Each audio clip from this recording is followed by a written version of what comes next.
Proverbe 27, livre des Proverbes, chapitre 27, verset 23. Connais bien chacune de tes brebis, donne tes soins à tes troupeaux. Que Dieu vous bénisse. Asseyez-vous. Ok. C'est clair, hein? Vous avez écouté l'écriture.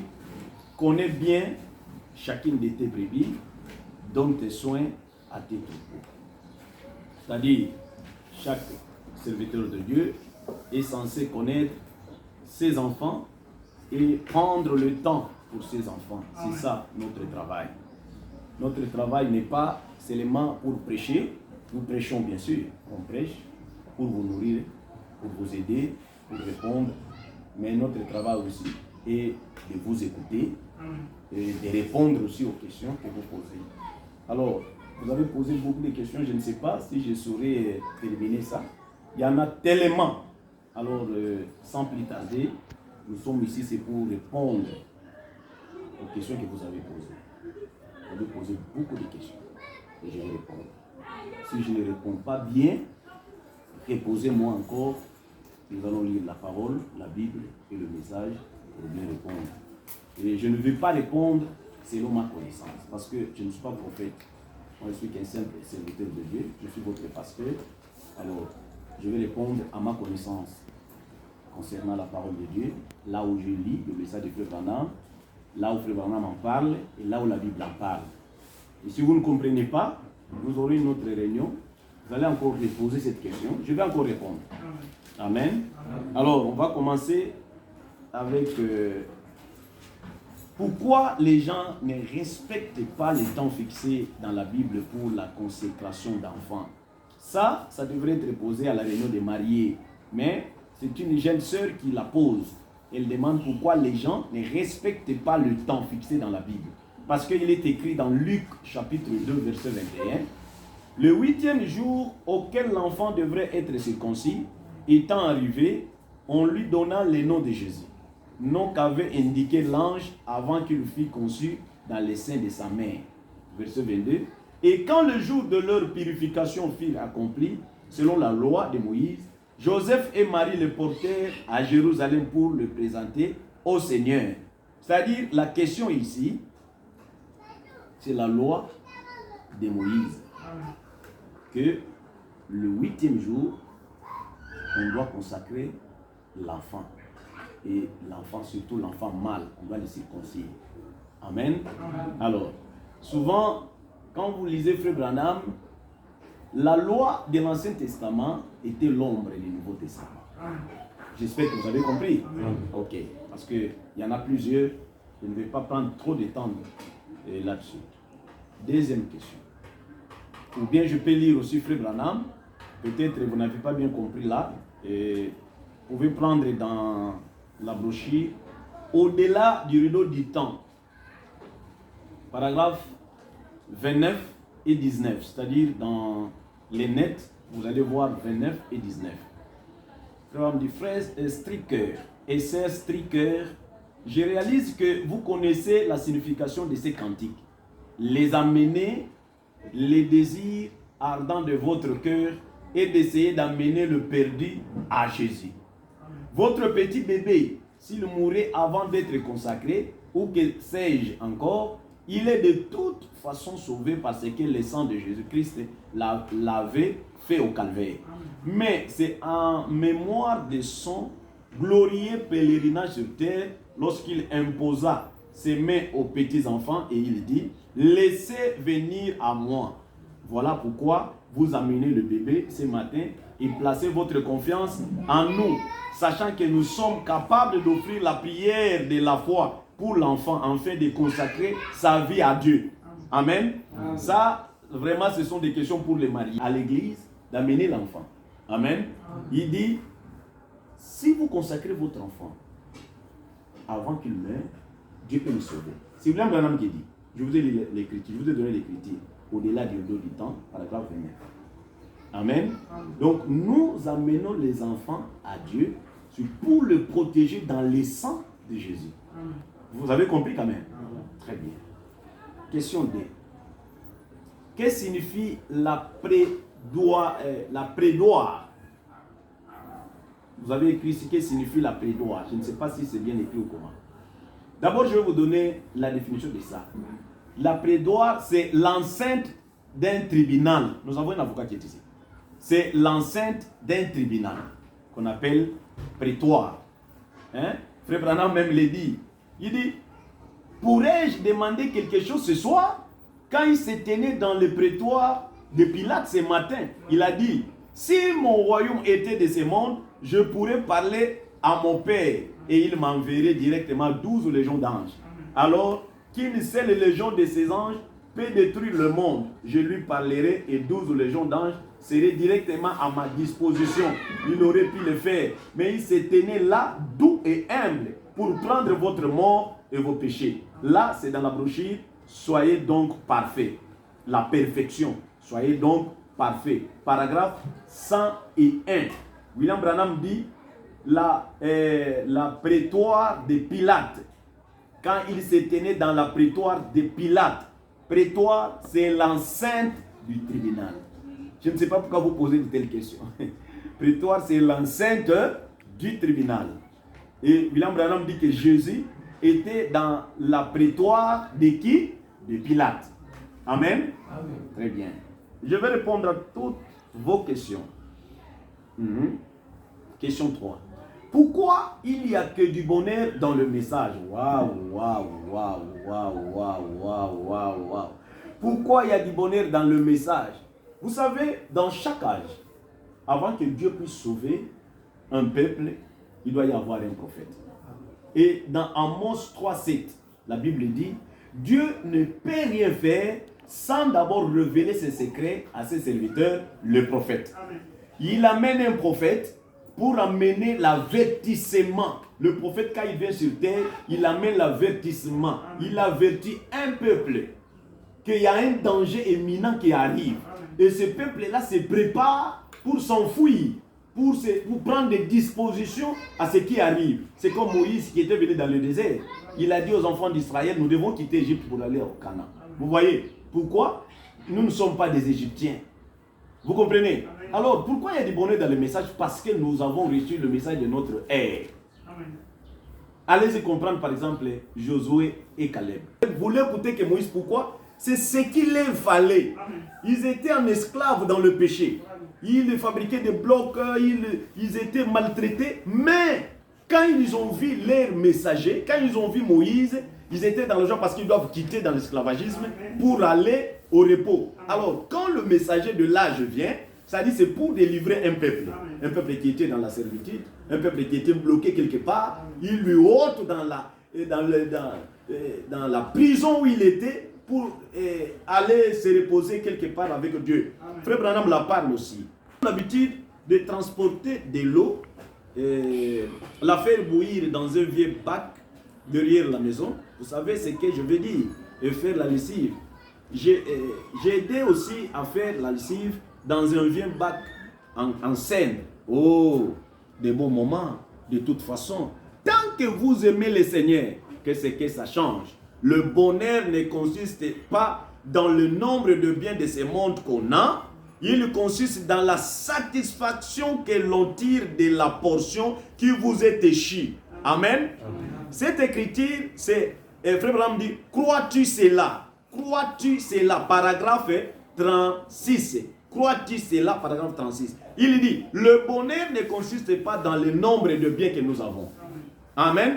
Parce que la question posée, pourquoi il y a le bonheur dans le message? Le bonheur dans le message, c'est parce que nous avons obtenu ce dont nous avons besoin. Amen. Et William Branham dit ici, le bonheur ne consiste pas dans le nombre de biens de ce monde. Vous avez des parcelles, vous avez des voitures, vous êtes riche, vous avez beaucoup d'argent, vous avez. Mais, quand vous obtenez quelque chose qui satisfait votre âme, ce qui satisfait l'âme, c'est la parole, c'est le Saint-Esprit, c'est Dieu, c'est la portion suffisante, c'est la chose dont vous avez réussi. Alors c'est ça qui fait le bonheur dans le message. Donc quand vous recevez le Saint-Esprit, vous devenez une nouvelle créature, c'est ce qui fait du bonheur. Amen.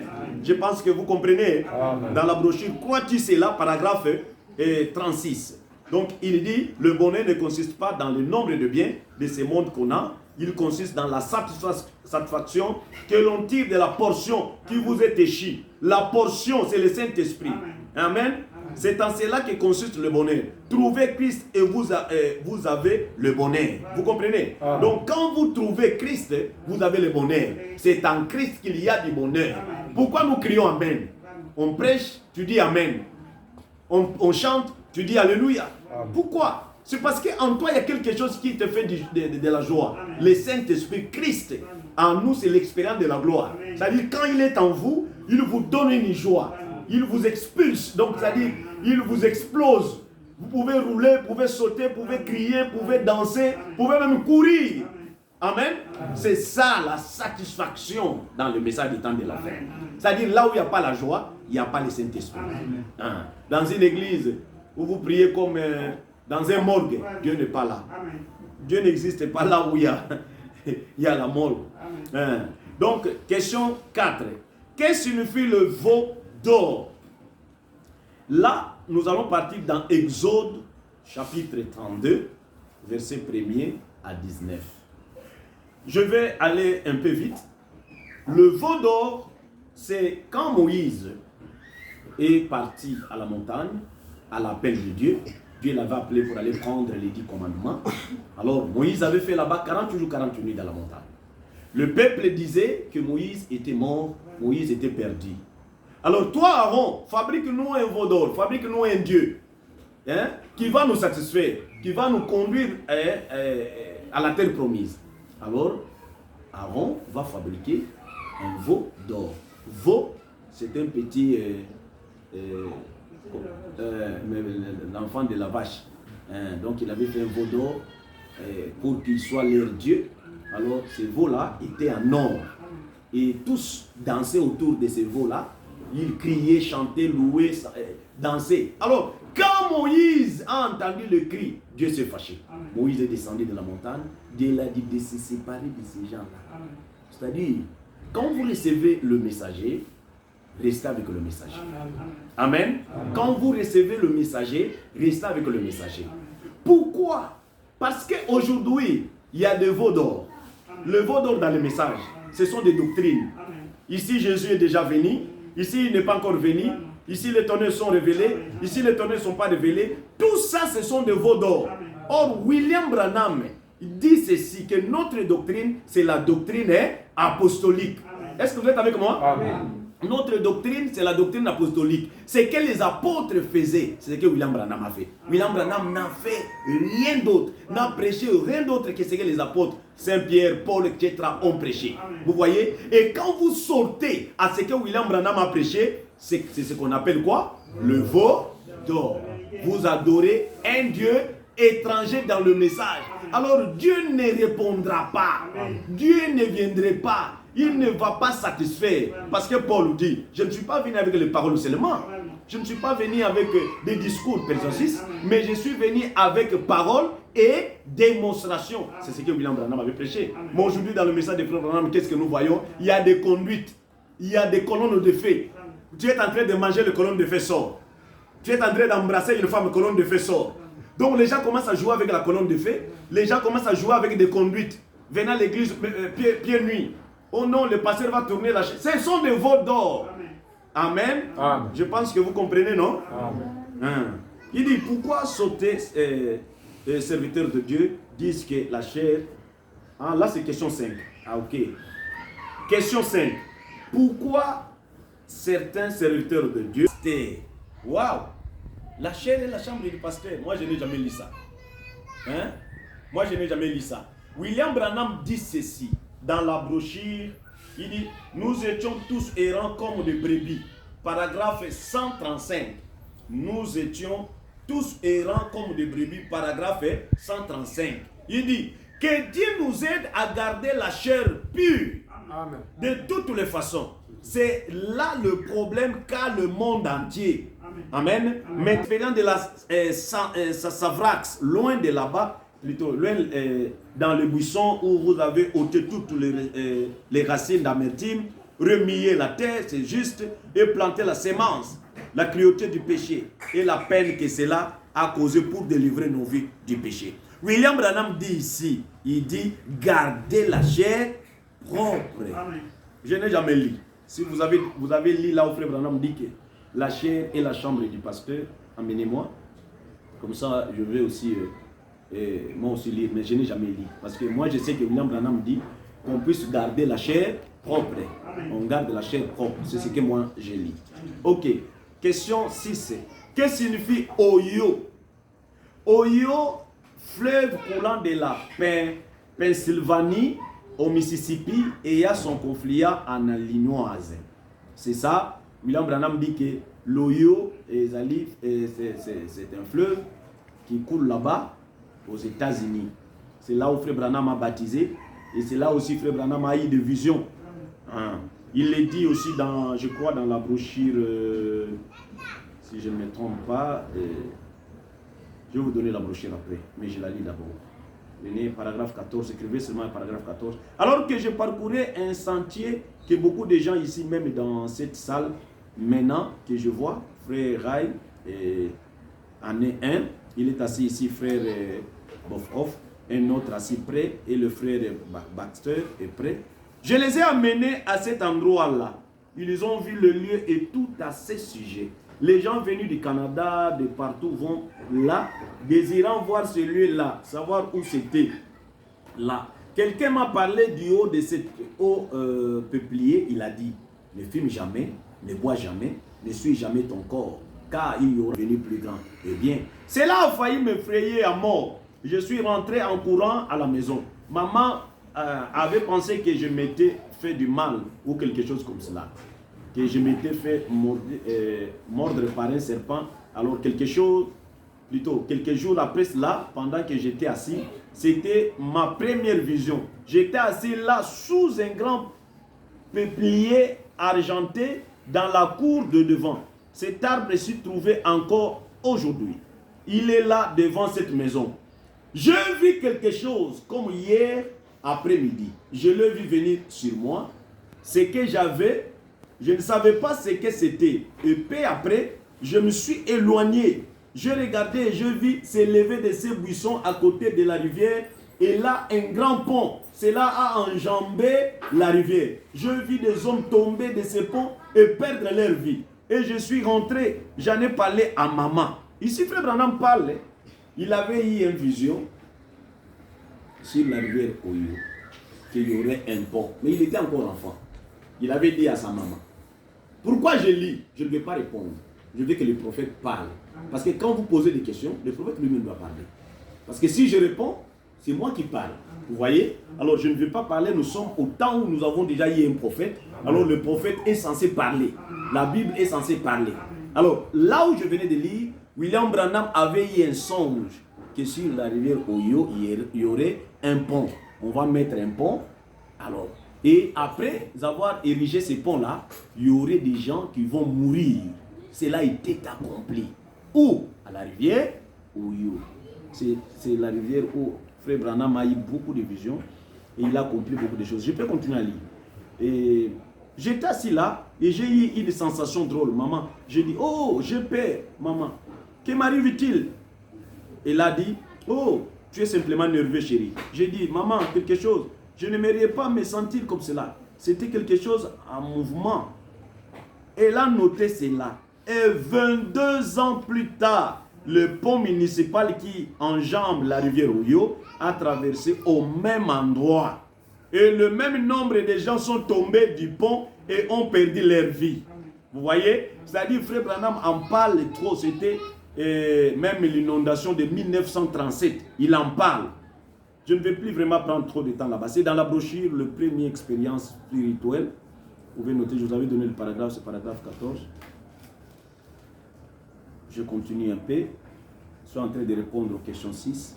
Maintenant, passons aux questions 7. Question 7, on m'a posé les 10 fléaux. Qu'est-ce que signifient les 10 fléaux? Alors, les 10 fléaux, la Bible parle dans Exode chapitre 10, verset 1er. C'est là où Moïse venait dans le désert pour venir délivrer les enfants d'Israël, Dieu l'a utilisé. Il avait un bâton. Et ce bâton-là, c'était un bâton magique venant de Dieu. Dieu lui avait donné un bâton.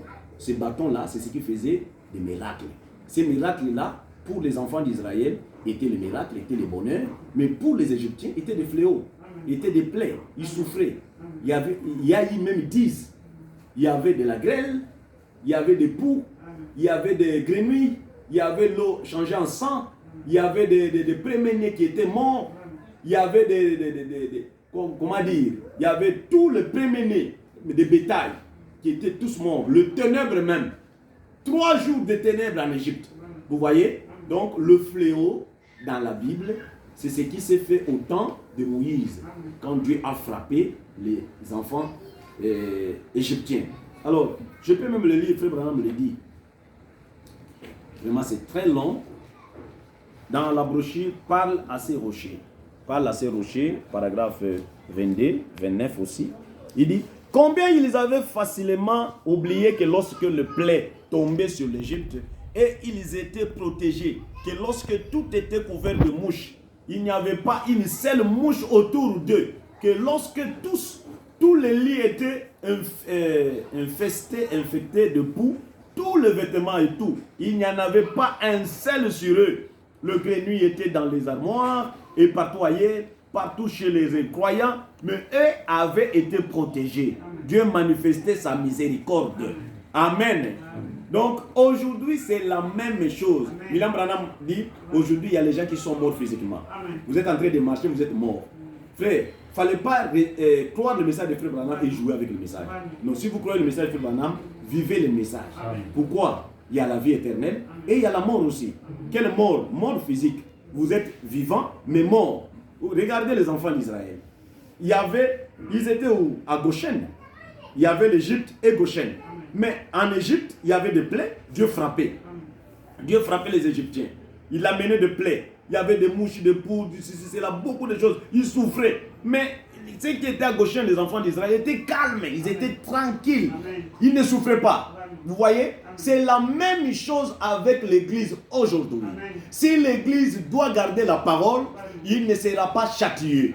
Vous savez ce que Dieu a dit aux enfants d'Israël. Il a dit, si tu marches avec l'ange de l'Éternel, tiens-toi sur tes gardes. Faites attention. Pourquoi? L'ange de l'Éternel n'a pas l'âme pour se repentir. Il frappe qui il veut. Vous voyez? C'est la même chose avec le Saint-Esprit. Le Saint-Esprit ne péchera pas avec toi. Le Saint-Esprit ne tombera pas avec toi. Tu commets l'erreur, il te frappe. C'est pour ça la Bible même dit, aujourd'hui, beaucoup sont morts et il y a plusieurs qui sont malades. Amen. Beaucoup sont morts et il y a plusieurs qui sont malades aujourd'hui à cause du Saint-Esprit. Amen. Remarquez, et quand cette grande dernière nuit était arrivée, Dieu a dit, c'est mon coup final que je donne à l'Égypte. Mais avant de donner ce coup, je dois mettre mes enfants à l'abri. Et un agneau de sacrifice fut immolé. Et le sang fut appliqué sur le montant et les linteaux de la porte. Et l'assemblée s'est mise sous le sang. N'oubliez pas, c'était là la dernière plaie qui a frappé l'Égypte. C'était la mort. William Branham dit, le dernier plaie qui a frappé l'Égypte, la mort, serait le dernier plaie qui frappe l'Église aujourd'hui. L'Église aujourd'hui reçoit la même plaie que l'Égypte. L'Égypte, les enfants d'Israël sortaient. Nous aussi, nous sommes sortis de l'Égypte. Et quand nous sommes sortis de l'Égypte, vous vivez comme les Égyptiens, vous aurez le même plaie. Vous voyez? La mort. Ne jouez pas. La mort. Je vous ai donné l'écriture par la rochers. Question 8. Que dites-vous des dimanches? Que dites-moi des dimanches? Waouh! Qu'est-ce que je dis des dimanches? J'aimerais que Frère Branham parle à la place que moi je puisse parler. Vous me posez la question de savoir qu'est-ce que j'ai dit en ce qui concerne le dimanche. Alors, je ne réponds pas, que William Branham répond. J'ai noté une écriture ici, c'est dans question et réponse numéro 3. Question et réponse numéro 3, paragraphe 124. William Branham parle nous du dimanche. Je crois que c'est C'est un péché d'aller à la pêche, à la chasse et de travailler les dimanches. Lorsque vous allez vous avez la possibilité d'aller à l'église. Maintenant, je crois que vous transgressez les lois de Dieu. Y a-t-il un commandement pour une telle chose? Oui, monsieur, maintenant, dans l'Ancien Testament, nous avions un type du jour du sabbat. Jésus n'est pas venu pour que vous observiez le jour du sabbat. L'ancien jour du sabbat, c'était le samedi, lequel était la fin de la semaine. Le dimanche, c'est le 8e jour ou le premier jour de la semaine, jour où Jésus est ressuscité. Ici, William Branham dit ceci, que l'ancien jour, c'était le sabbat, où Israël observait. Ils ne travaillaient pas, ils ne faisaient rien. Ils avaient consacré ça à l'Éternel. Et aujourd'hui, c'est ce 8e jour qu'on appelle dimanche, qui est le jour du Seigneur, où Jésus fut ressuscité. Pourquoi on observe ça? Nous observons ça à cause de sa mort et de sa résurrection. C'est-à-dire, si le dimanche, le matin, tu travailles, ou tu fais un travail, ou tu fais quoi que ce soit, tu refuses d'aller à l'église, tu ne reconnais pas que Christ était mort et il est ressuscité. Est-ce que vous avez compris? C'est ça le dimanche. C'est-à-dire, si vous observez le dimanche, vous croyez à la mort du Seigneur et vous croyez à sa résurrection. Est-ce que je peux passer? Vous avez compris? Je vais vous donner encore une autre écriture. Même dans le même question et réponse numéro 3, paragraphe 125. Allez lire même à la maison, on peut les lire même une partie. Il dit, je ne crois pas que ce soit juste maintenant. Si vous vous trouvez très loin quelque part dans le bois, dans le désert, vous n'avez pas un endroit où aller, là on se comprend, vous êtes en voyage, ça se comprend. Mais si vous êtes tout autour, là où il y a l'église, allez à l'église. Hein? On ne peut pas travailler les dimanches, non. On ne peut pas faire un service, on ne peut pas rendre quelqu'un service le dimanche. Oh non, nous avons une réunion de la famille, non. Oh non, je vais aller rendre visite à quelqu'un, non, ce n'est pas le dimanche. Faites vos travail au courant de la semaine et les dimanches, laissez ça pour l'Éternel. Je pense que vous avez compris. Et si vous ne le faites pas, les salaires, c'est la mort. Parce que je vous ai dit, le dernier plaie que l'Égypte haït, c'était la mort. Amen. Question numéro 9. Pourquoi on ne peut pas regarder le match? Waouh. Vous avez des questions, hein? Pourquoi on ne peut pas regarder le match? Bon, écoutez-moi très bien.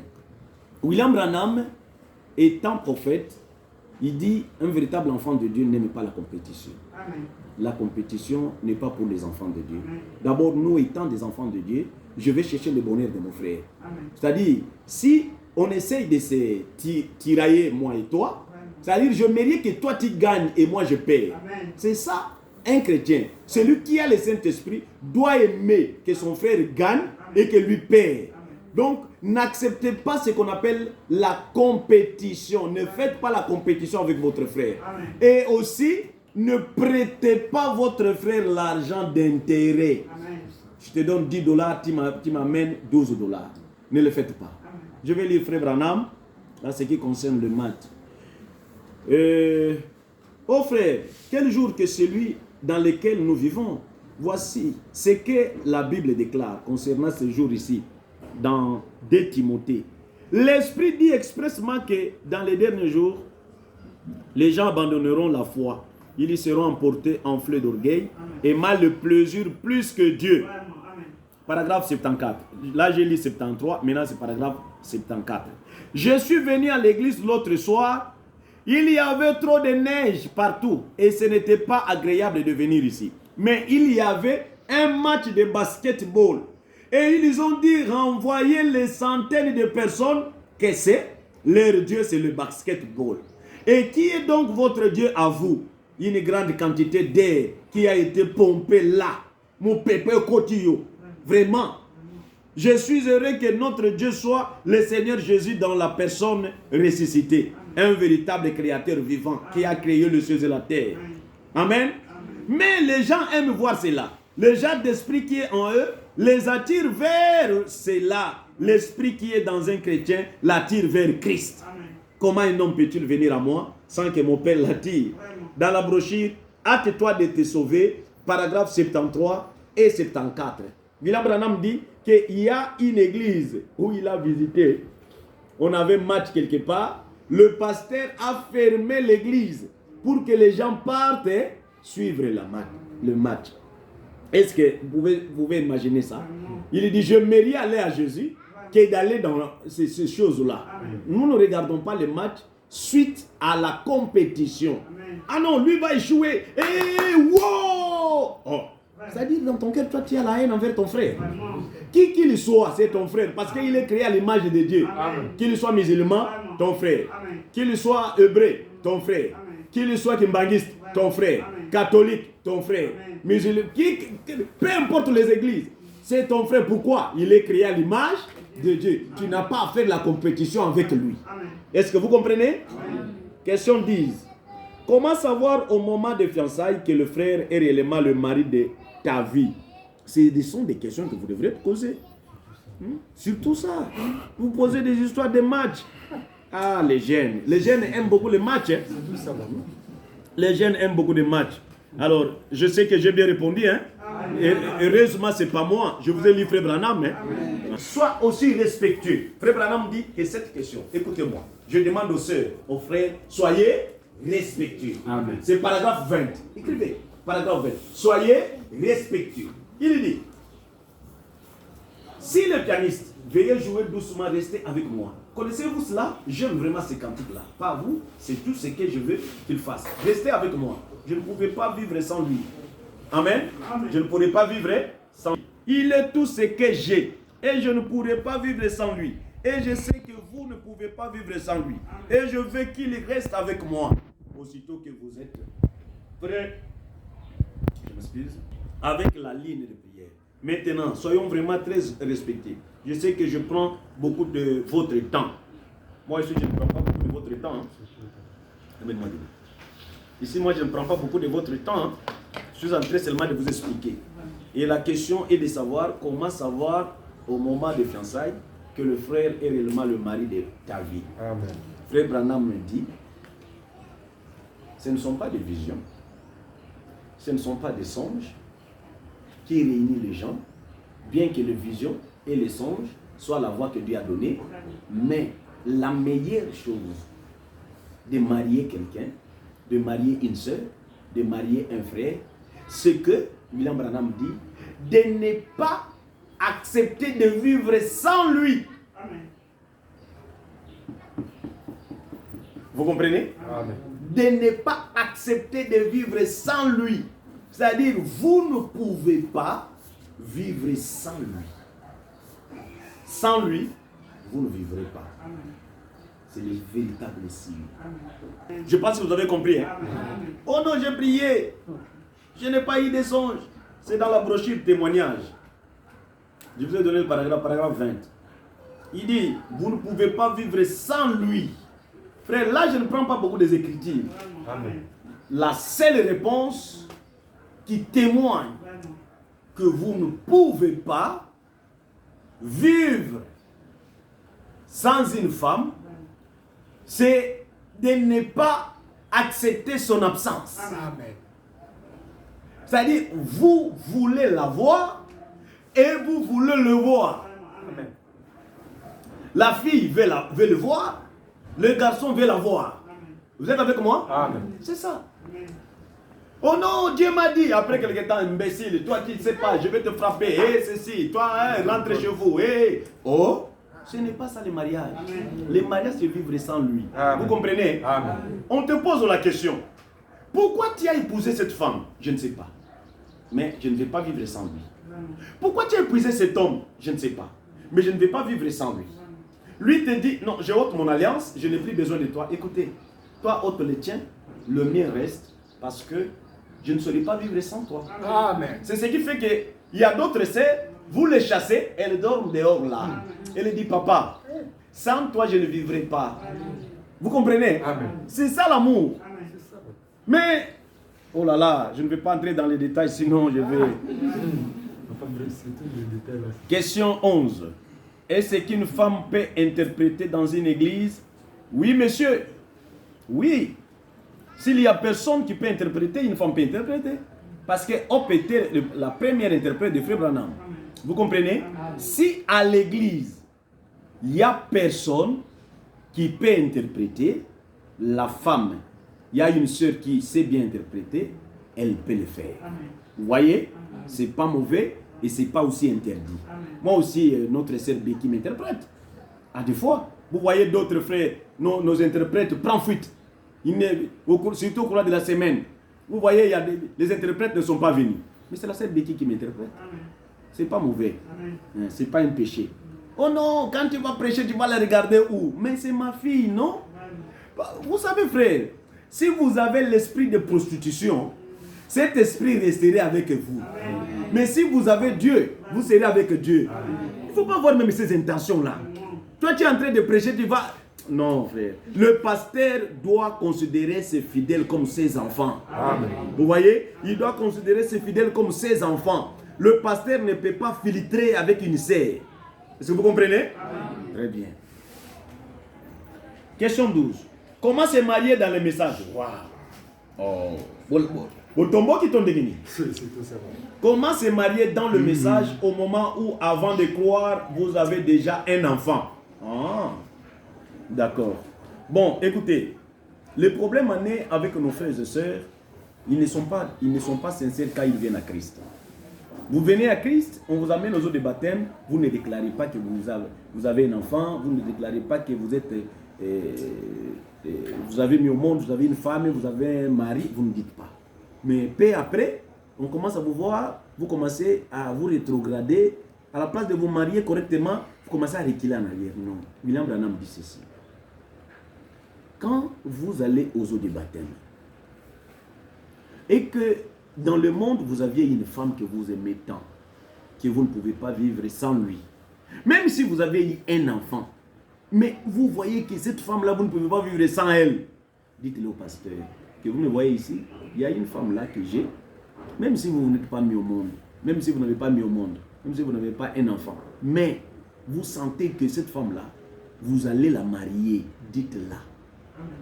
Dites-la. On ne doit pas te séparer avec ton amour. Qu'elle soit païenne ou pas, on ne peut pas te séparer. Je vous dis la vérité. Est-ce que vous comprenez? Nous ne pouvons pas te séparer. C'est-à-dire, ce que tu dois faire, c'est quoi? Tu crois la parole et tu fais effort de faire croire la parole à ton amour. Parce que c'est toi qui dois l'aimer, ce n'est pas le pasteur. Vous comprenez? C'est ça. Mais vous ne pouvez pas croire le message de Frère Branham et ressortir dans le monde prendre une femme. Non. Avant de croire, vous avez une femme, venez avec lui. Vous l'aimez tant, amenez-lui. Vous recevez le baptême, lui refuse, pas de problème, mais vous devez vivre avec lui. Parce que vous l'aimez. Même s'il ne croit pas le message, mais parce que c'est vous qui l'aimez. Qui l'aime, oui. Amen. Je crois que vous avez compris. Hein? Vous devez la prendre en mariage. Si vous ne pouvez pas vivre sans elle. Question 13. Comment changerons-nous de femmes? Oh là là, il n'y a que des femmes, des femmes. Comment changerons-nous de femmes au millénium? Waouh. Donc, maintenant, c'est les femmes, les femmes, les femmes. Les jeunes aiment souvent écouter les femmes. Mais les sœurs ne posent pas de questions pour savoir les hommes. Non. Il n'y a que des frères qui posent des femmes, des femmes. Et les sœurs hypocrites qu'ils sont, ils se cachent comme... Oh là là, excusez-moi, vous n'êtes pas hypocrite. Mais vous êtes un peu... C'est un peu de rire, un peu, non? Ce n'est pas hypocrite, mais vous voyez, c'est la féminité qui vous rend un peu très douce. Vous ne voulez pas poser des questions, mais le frère pose trop pour vous. Amen. Vous voyez? Essayez un peu de répondre. Paragraphe 121, je vais vous donner l'écriture à la fin. Écoutez, ainsi, sœur ou frère, qui que vous soyez, ou plutôt frère, c'est ici car il a posé la question au sujet de sa femme. Soyez simplement salés. Elle deviendrait assoiffée. S'il y a quelque chose en elle qui puisse avoir soif. Sinon, souvenez-vous, si vous avez la mauvaise compagne. Est-ce que vous me suivez très bien? Si vous avez la mauvaise compagne, vous aurez la bonne dans le millénium. Quelqu'un peut dire amen à ça? Amen. C'est-à-dire, il vous arrive à des fois de tomber à une mauvaise femme. Hein? Est-ce que vous êtes avec moi? La mauvaise compagne. Et cette compagne-là, elle reste ici. Vous voyez? Mais dans le millénium, vous aurez une nouvelle femme. Pourquoi? Parce qu'elle n'était pas votre cote. Là, vous aurez la vôtre. Amen. Vous avez compris? Amen. Mais je ne vais pas entrer dans les détails. Il dit, vous aurez la bonne dans le millénium. Continuez simplement à avancer. Toutes les erreurs seront rectifiées là-bas. Frère Branham, enseignez-vous que l'épouse ne doit aller aucune église à moins que ce soit vous qui y prêchez ou plutôt tabernacle en d'autres termes. Aïe, aïe, aïe, aïe, je ne vais plus revenir là-dessus. S'il vous plaît, c'est trop. Hein? C'est question et réponse numéro 3. 332 et 332. Vous allez lire à la maison, c'est vraiment enrichissant. Vous verrez que ça va vous bénir. La question était de savoir comment changerons-nous de femmes dans les milléniums. Le Frère dit que dans les milléniums, si vous avez une mauvaise femme, là-bas vous aurez une bonne femme.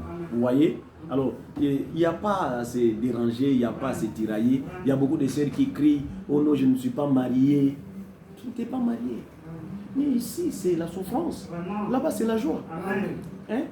Oh non, la sœur est morte vierge. Oh, sa côte n'est pas de ce monde. Sa côte est au millénium. Là-bas, nous vivrons 1000 ans. Vous dormez avec une femme. Vous voyez le blanc. Le blanc, et après le mariage, ils vont dans les lits de miel. Ils vont faire combien d'années? Ils font 5 ans ensemble. Hein? C'est l'air qu'ils tirent. Ils font 5 ans ensemble. Ils vont jouer. Ils vont aller dans les lits de miel. Ils vont voyager, s'amuser, se réjouir, manger, changer d'habit, changer de voiture, changer de maison à tout moment. Mais ici sur terre, frère, ça ce sont des choses momentanément. Et après 6 ans, 7 ans, quand vous verrez la scène avec 2, 3 enfants, ce même couple qui avait fait l'île de miel là se sépare. Ils ne veulent plus s'entendre. Mais dans le millénium, il n'y aura pas la séparation parce que les diables seraient liés. Hein? Ne vous troublez pas, n'ayez pas l'estomac, non, quand est-ce que je vais me marier? Oh là là, vraiment, le temps est en train de passer. Vous savez, moi, Nicolas, je suis licencié, mais le temps passe. Non! Même si l'enlèvement vient demain. Donc, tu serais dans la joie. Amen. Vous voyez? Donc, là-bas, ce serait la joie éternelle. Ici, ne soyez pas pressés, parce que le mariage d'ici, tu peux te marier avec un frère qui est sorcier. Toi, tu as le Saint-Esprit. Hein? Vous allez mettre au monde quelle sorte d'enfants?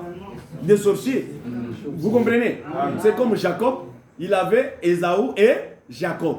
Mais les enfants qui naîtront dans le millénium n'auront pas notre sémence, ils auront la sémence est Dieu. Vous comprenez? Amen. Ici, vous pouvez avoir des rebelles. Hein? Vous avez des enfants qui sont des rebelles. Mais pas dans le millénium. Vous comprenez? Ne vous troublez pas, ne vous dérangez pas à cause du mariage. Question numéro 14. Pourquoi nous disons que sans moi, Christ est incomplet? Mon Dieu. Waouh, waouh, waouh. Vous avez des questions, hein? Bon, que Frère Branham puisse répondre. Amen. Je ne sais pas ce que les brochures. L'attitude et qui est Dieu. La brochure, c'est l'attitude et qui est Dieu. Paragraphe 21. Je vais prendre seulement un peu.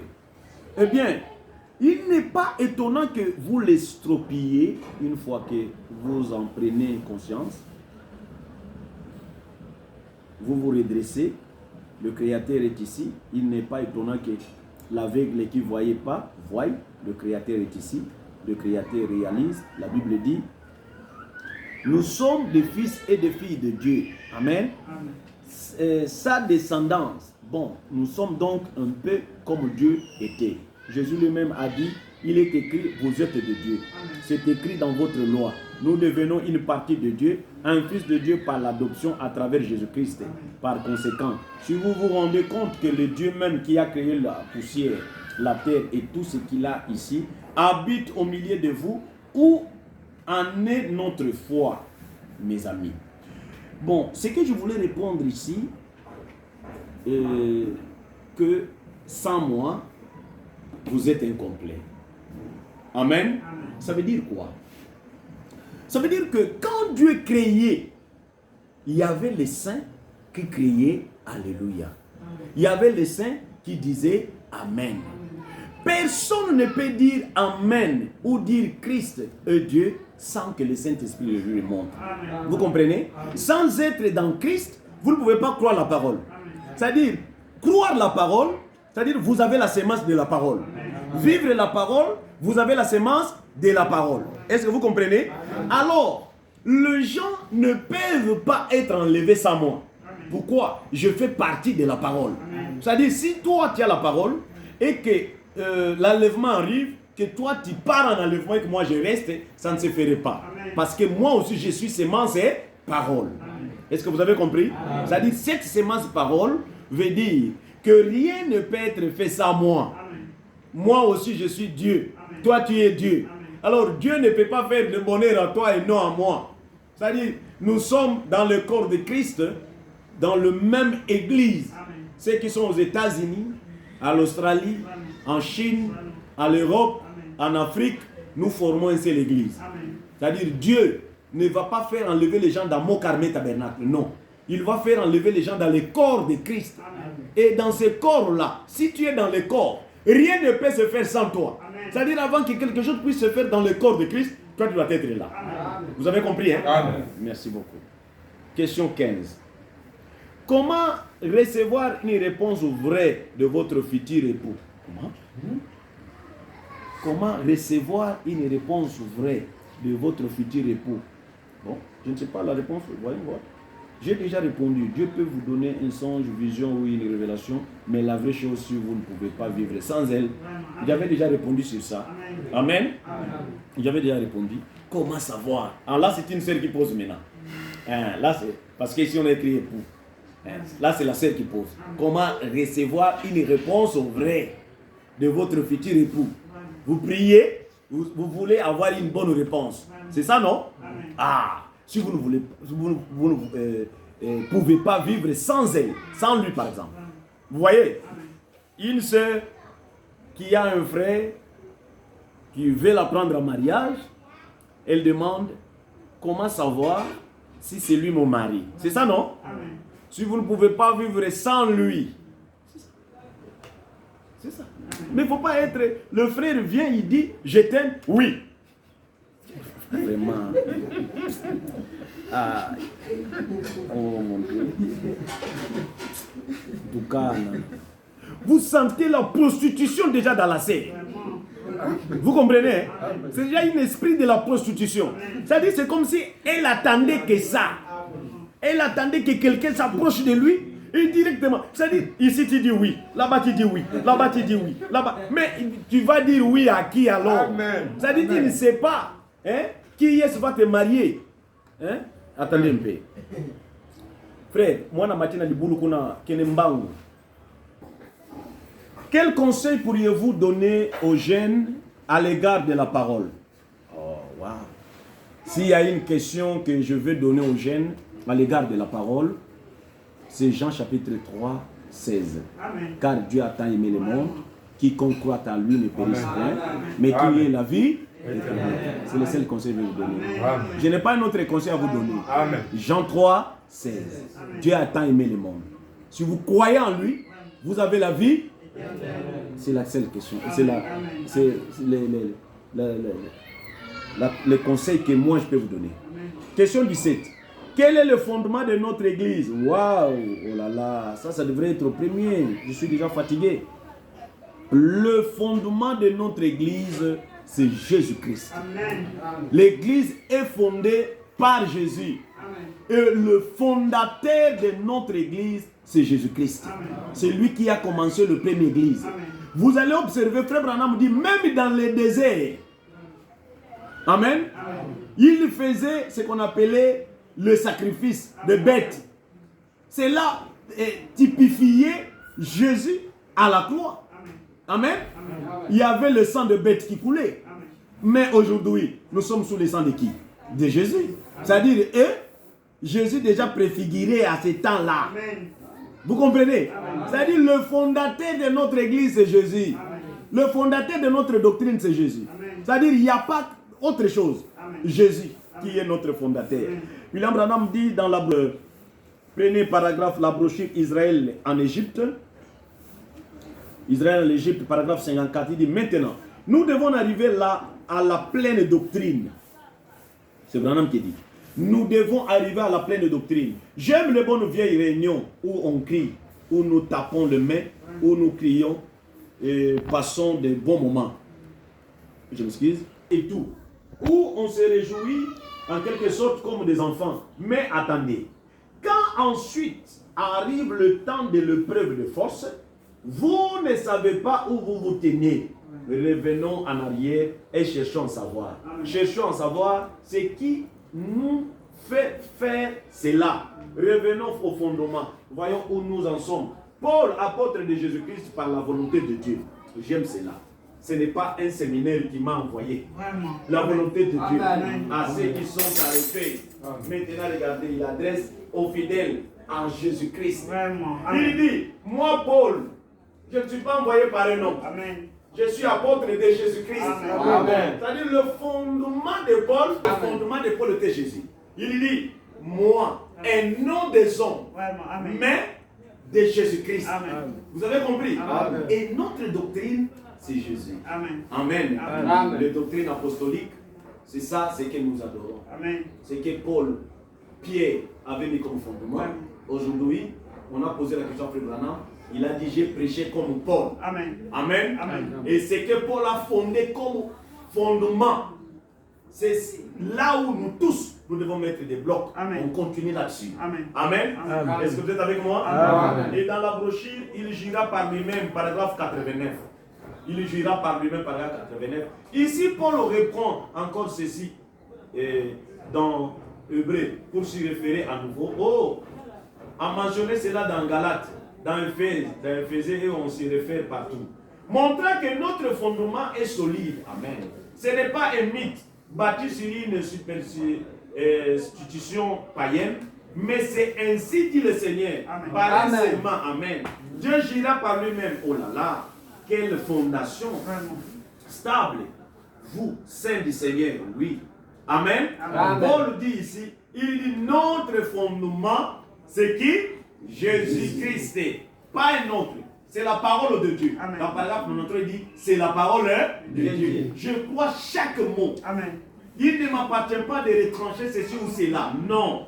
Oh non, ici se dire, il fallait que je puisse le laisser. Ici un peu, vraiment, ici ça ne tient pas. Ici il faut un peu écarter. Vous voyez, ici il ne faut pas toucher. Non. Un enfant de Dieu n'écartera rien. Amen. Un enfant de Dieu accepte tout. Amen. Tout ce qu'on lui dit, il accepte. Amen. Il avale. Est-ce que vous comprenez? Amen. Il prend tout. Oh non, ici c'est dire non. Si la parole de Dieu est dire pour toi, tu n'as pas la sémence de Dieu. Amen. Quelqu'un peut dire amen à ça. Amen. Si la parole de Dieu est dure pour toi, tu n'as pas la sémence de Dieu. Amen. La sémence de Dieu croira à toute la parole. Amen. Il y a une place ici.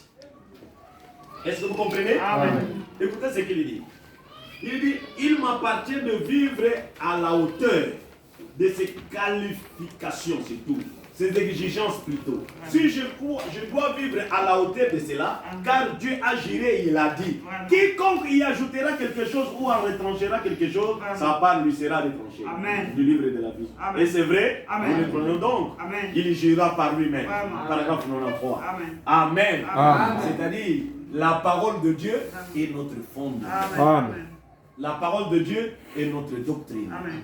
Tu crois ça? Tu as la vie. Amen. Tu ne crois pas ça, tu n'as pas la vie. Amen. Amen. Amen. Ah, je vous dis la vérité. Amen. Amen. Question 18.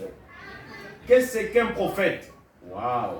Et un prophète, c'est la bouche de Dieu. Amen. Amos 3:7.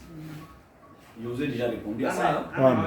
Dieu ne fait rien sans révéler ses secrets au prophète. Amen. Amen. Amen. Avant que Dieu puisse répondre à quoi que ce soit, il doit nécessairement révéler au prophète. Amen. Amen. Et un prophète, selon la Bible, c'est la bouche de Dieu. Amen. C'est le libérateur. Amen. Amen. C'est le révélateur. Amen. Amen. Amen. C'est un visionnaire. Amen. L'ange de Dieu. Amen. La bouche de Dieu. Amen. La voix de Dieu. C'est ça le prophète. Amen. C'est quelqu'un qui vient vous faire sortir dans la boue. Amen. Et vous faire voir la vie. Amen. Oh, gloire à Jésus. Amen. Amen. Question 19. Waouh. Ça revient en tout moment. Notre doctrine est celle qu'avaient les apôtres. Amen. Nous n'avons pas d'autre doctrine ici. Amen. Je vous ai répondu à ça, mais je veux que cette question est revenue plusieurs fois. Amen. Je crois que j'ai répondu à ça. Question 20. Qu'est-ce que signifie la pierre angulaire? Oh là là.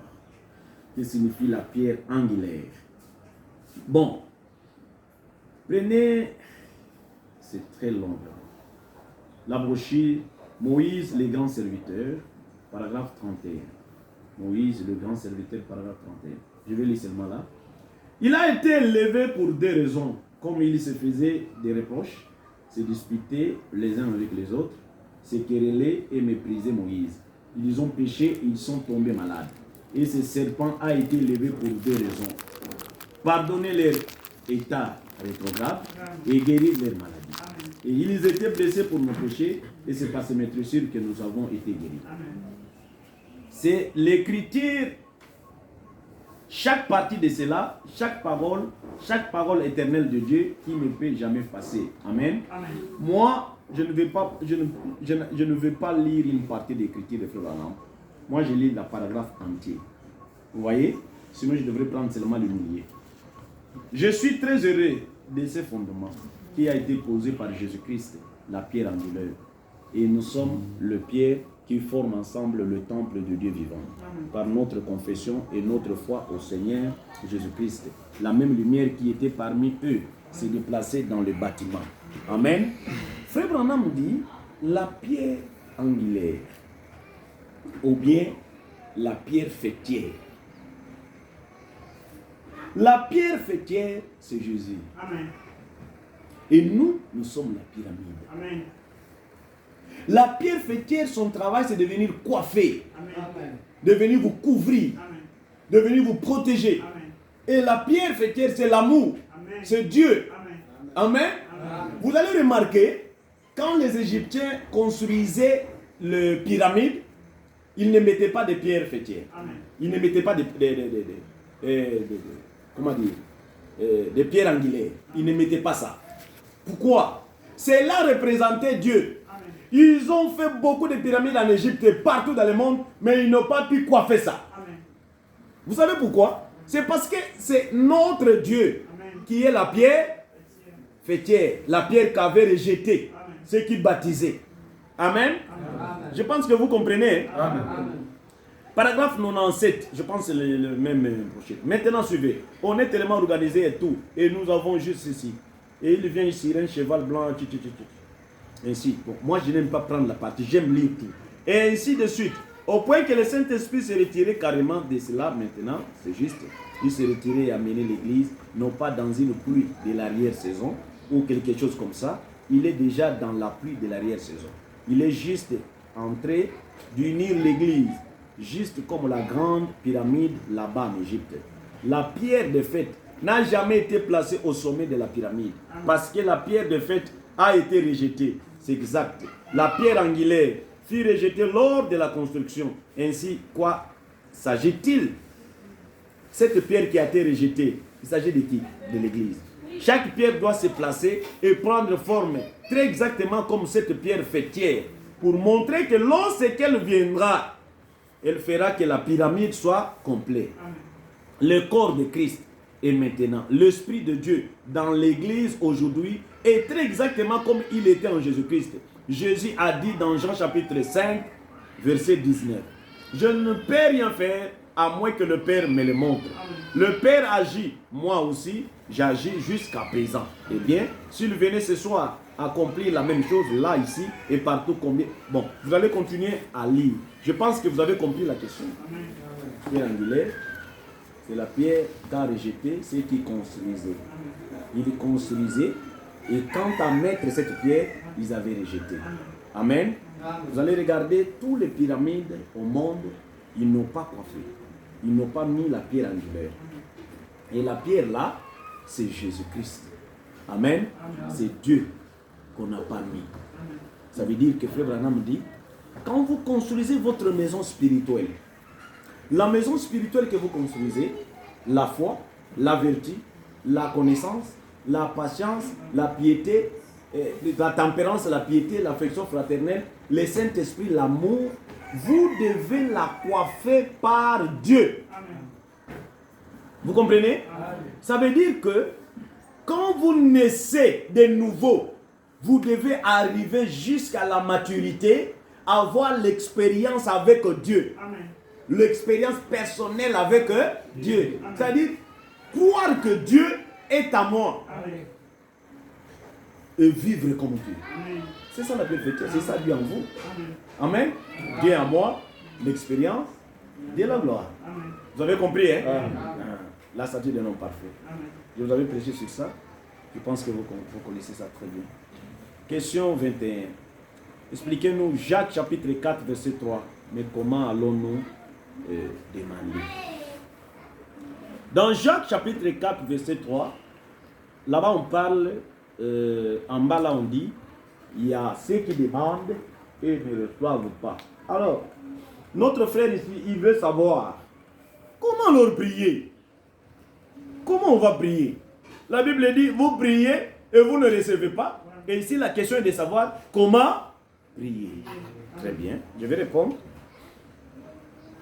Paragraphe 76 du brochure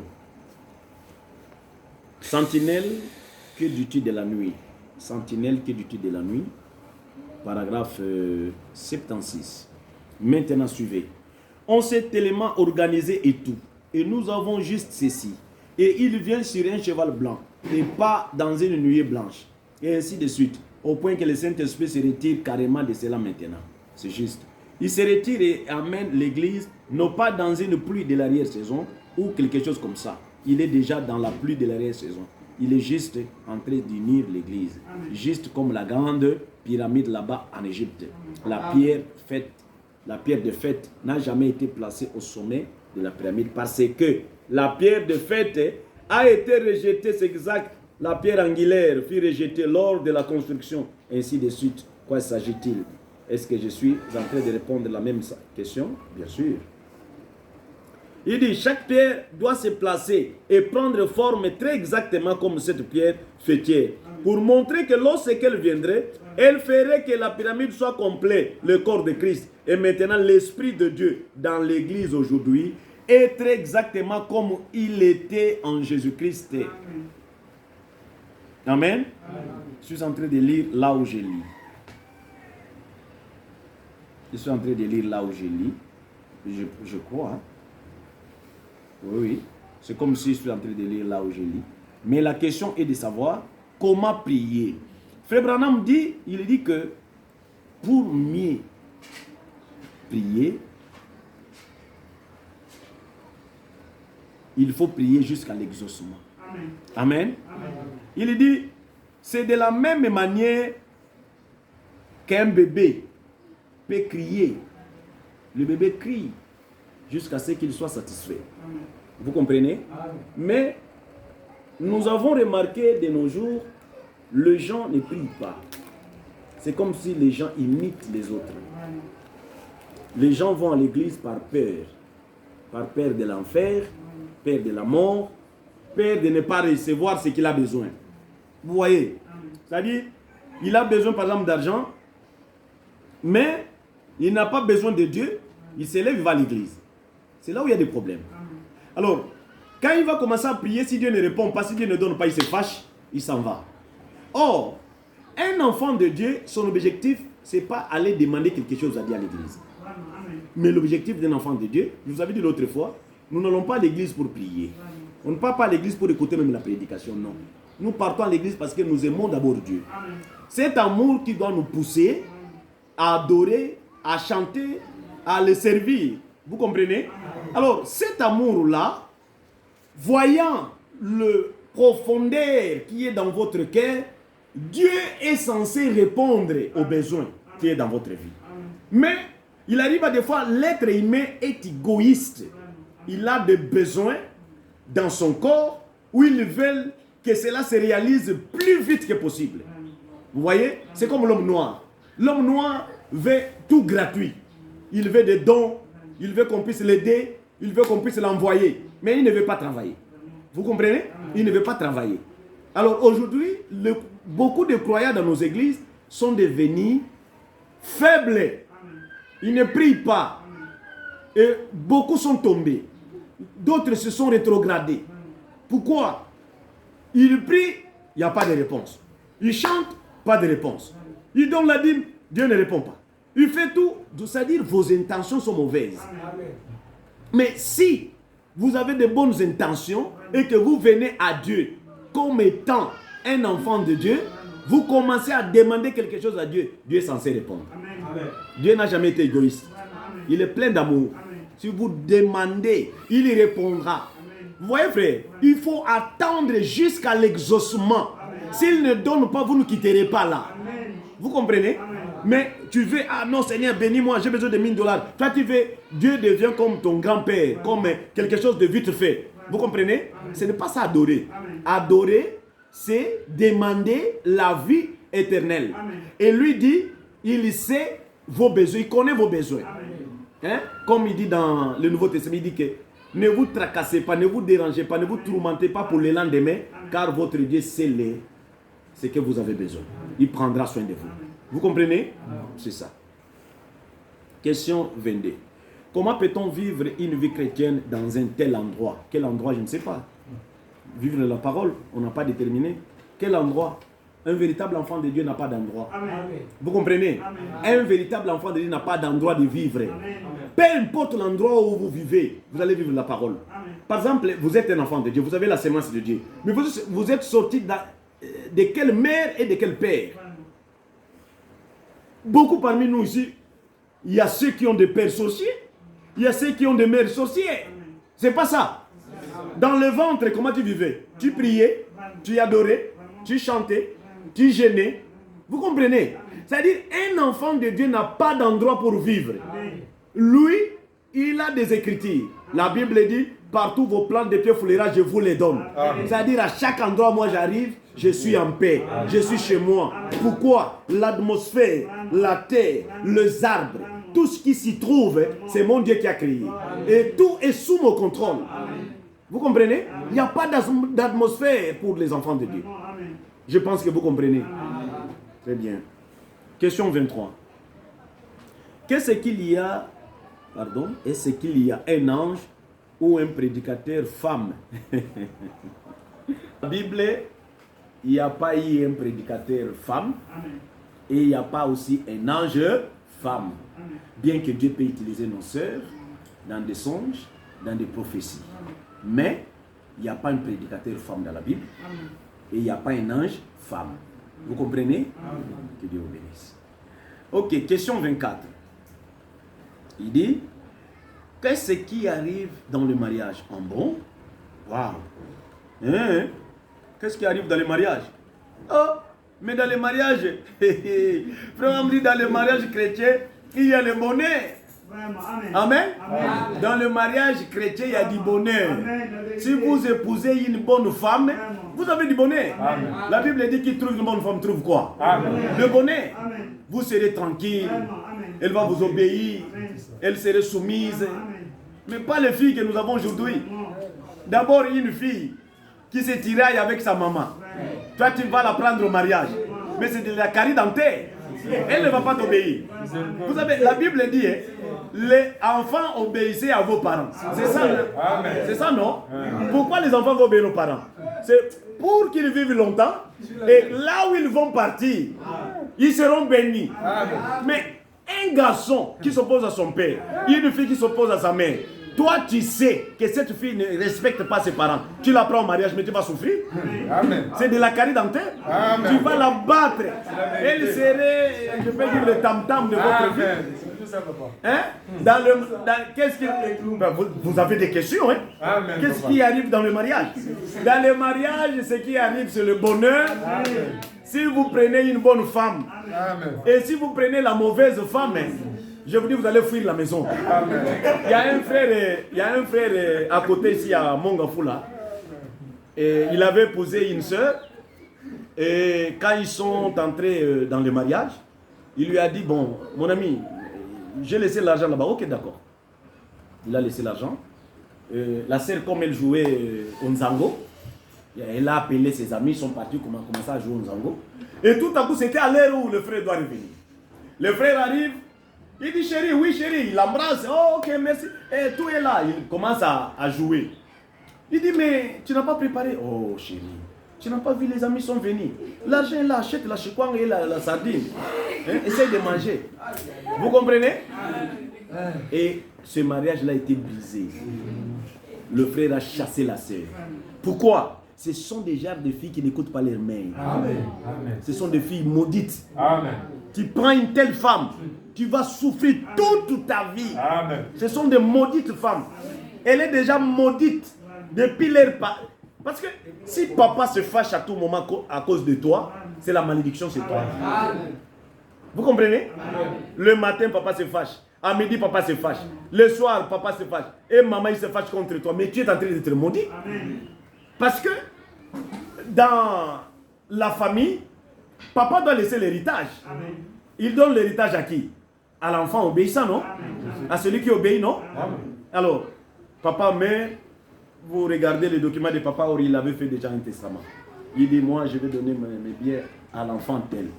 L'autre dit, papa ne m'aimait pas, mais tu es déjà maudit. Amen. Papa t'est maudit déjà. Amen. Vous comprenez? Amen. Quand Jacob avait béni Esaïe, avait béni Jacob, qu'est-ce qu'Esaü avait reçu? La malédiction. C'est ce qui fait qu'aujourd'hui, jusqu'aujourd'hui en Israël, il y a la guerre. Vous comprenez? Amen. Donc quand on bénit l'autre, l'autre est maudit. Amen. Donc tu auras que du carnage, tu vas souffrir toute ta vie. Hein? À la place d'être dans une maison une bonne maison, vivre tranquille, manger dans la table, toi tu vas aller en Gombi. Tu achètes le pondou avec l'enfant au dos. Tu vas faire ça. Amen. Les enfants qui n'écoutent pas, surtout les filles, si tu n'écoutes pas, ton salaire c'est la souffrance. Amen. Donc Amen. Toute ta vie tu vas souffrir. Amen. C'est la vérité. Hein? Tu vas changer des hommes. Amen. Hein? Il y a nous avons une sœur qui était dans notre église. Elle a 8 enfants. Et ces 8 enfants, chaque enfant. Aujourd'hui je vous parle. Même le frère où il était avec lui, ils se sont séparés. Elle a pris sa maison à côté. Pourquoi? Cette sœur était maudite par sa maman. Amen. Tu n'auras pas la paix. Donc Amen. Pour toi, c'est la vie difficile. Amen. Le chagrin. Vous comprenez? Amen. Oh, gloire à Jésus. Il dit, car dans un mariage où Dieu n'existe pas, il y a un terrible cauchemar. Acclamez pour le Seigneur Jésus. Ça veut dire que tu dors comme ça, tu es dans le cauchemar. C'est-à-dire que tu souffres. Donc ta vie, c'est la souffrance. Mes filles, mes frères, je vous prie, vous êtes encore des jeunes, obéissez à vos parents. Moi qui vous parle, c'est ma maman et mon papa qui m'ont mené à Dieu. Et aujourd'hui, je suis votre pasteur. Hein? Je crois qu'en vous parlant, en vous prêchant, ça vous bénit, non? Mais si ça vous bénit, ça vient quelque part. Il y a eu une maman et un papa qui m'ont élevé. Et que j'ai obéi. N'est-ce pas ça? Et quand vous venez ici, vous voyez ma vieille maman ici. Et vous avez enterré mon vieux papa ici. Vous comprenez? Pourquoi papa? Moi je suis le cadet de la famille. Je suis le cadet. Pourquoi papa doit laisser mes grands frères, mes grandes sœurs? Ils doivent venir habiter que chez moi.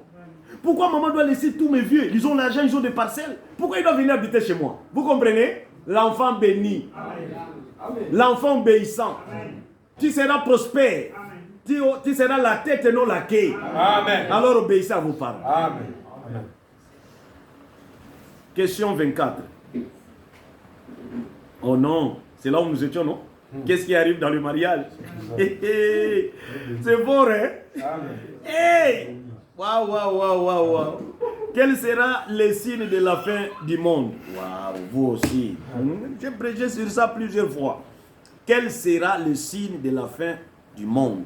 Frère, la Bible dit dans Luc 17, je pense, ce qui était arrivé au temps de Noé, les gens mangeaient, les gens se mariaient, ils baptisaient, ils construisaient, ils faisaient tout. Mais ces gens-là ne faisaient pas compte à Dieu. Ils ne voulaient pas adorer. Les gens étaient égoïstes, fanfarons, rebelles. Mais vous ne voyez pas ça aujourd'hui.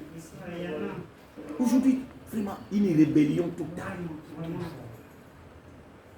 Les gens n'aiment pas la parole. Même parmi nous à l'église, il y a ceux qui viennent pour venir, mais ils n'ont pas l'envie de la parole. Ils n'ont pas la crainte de Dieu.